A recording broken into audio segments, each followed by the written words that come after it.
ছিলেন কাজে আসছেন স্যার। কাজে আসছেন স্যার একটা কথা এখন সবসময় বলতেন, সৌদি হচ্ছে দেশের ভিতরে আলাদা একটা দেশ। তো আজকে হচ্ছে যে আমি তো সবসময় বলি, আমি নিজে বলি, এটা আমি বিশ্বাস করি। এখন ধরেন একটা দিক থেকে এই ধরনের একটা উদ্যোগ নেওয়া হলো, সব স্বেচ্ছাসেবীরা একই প্ল্যাটফর্মে কাজ করবে।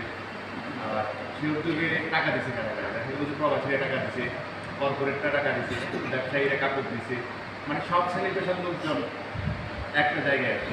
যেটা সুন্দর মতো একটা জায়গায় বাস্তবায়ন হচ্ছে, সেখান থেকে 22,71,000 টাকা প্রাণ দিচ্ছে। এটা হচ্ছে যে ক্যাশ। এর বাইরে অনেকগুলো সংগঠন গেছে যারা 2 লাখ 3 লাখ 4 লাখ টাকা করে ব্যক্তিগত পর্যায়ে দেখলাম, বিশাল অ্যামাউন্ট। এই যে উদ্যোগটা, এর মধ্যে সবচেয়ে ব্যতিক্রম উদ্যোগ অবশ্যই এটা টিম সন্দীপ, অনেকজন স্বেচ্ছাসেবীকে একটা প্ল্যাটফর্ম আনা। এই উদ্যোগটা সুন্দর ভালো হয়েছে এবং এটা ব্যাপকভাবে কাজ হচ্ছে। আমি দেখলাম হিসাব নিকেশে যেভাবে দেওয়া হলো একদম নিখুঁতভাবে প্রত্যেকটা হাত ধরে। ধন্যবাদ সবাইকে।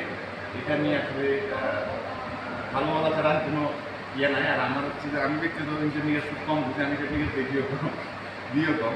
যার কারণ হচ্ছে হিসাব নিকাশ নিয়ে আমার কোনো কথা নাই। সব মিলাই যে কন্টেন্ট আমার কাছে মনে হচ্ছে খুব অসাধারণ। এটা নিয়ে যারা কাজ করছেন, যারা এই প্ল্যাটফর্ম তৈরি করছেন, সবাই ধন্যবাদ কাজে পারেন, সবাইকে আমি ধন্যবাদ।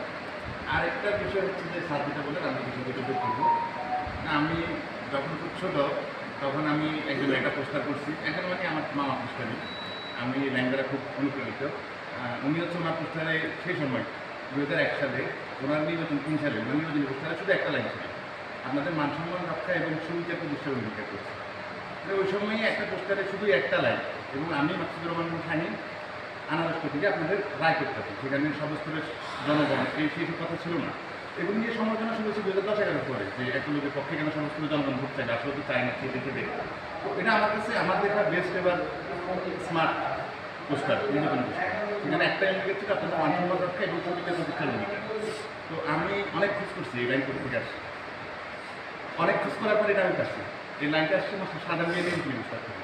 এই ড্রাফটিংটা আসছে মাস্টার সাধারণ বিয়ের কাছ থেকে। ইনি হচ্ছে যে যত নির্বাচন করছে সব নির্বাচনে ওনার একটা লাইন ছিল, আপনাদের মান সম্মান রক্ষা এবং সুবিচার প্রতিষ্ঠার অঙ্গীকার করছে। এবং সুবিচারের বিষয়ে ওনার খুব সুনাম ছিল।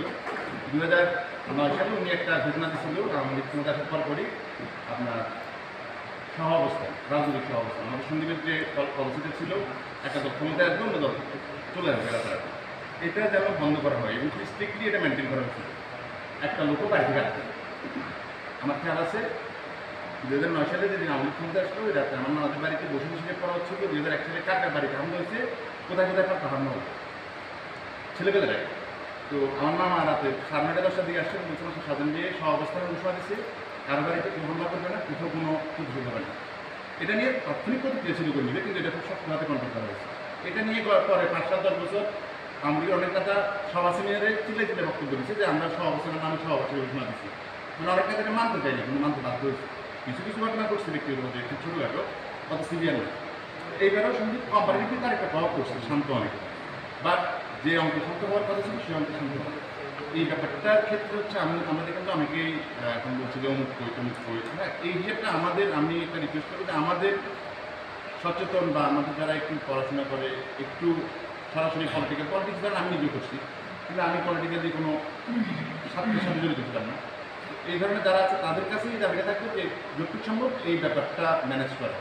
কোথাও যদি এই ব্যাপারগুলো থাকে, এখন ধরেন অনেকেই শুনতে পাচ্ছেন যে বাড়ি থাকতে পারছে না, এটা যাবে।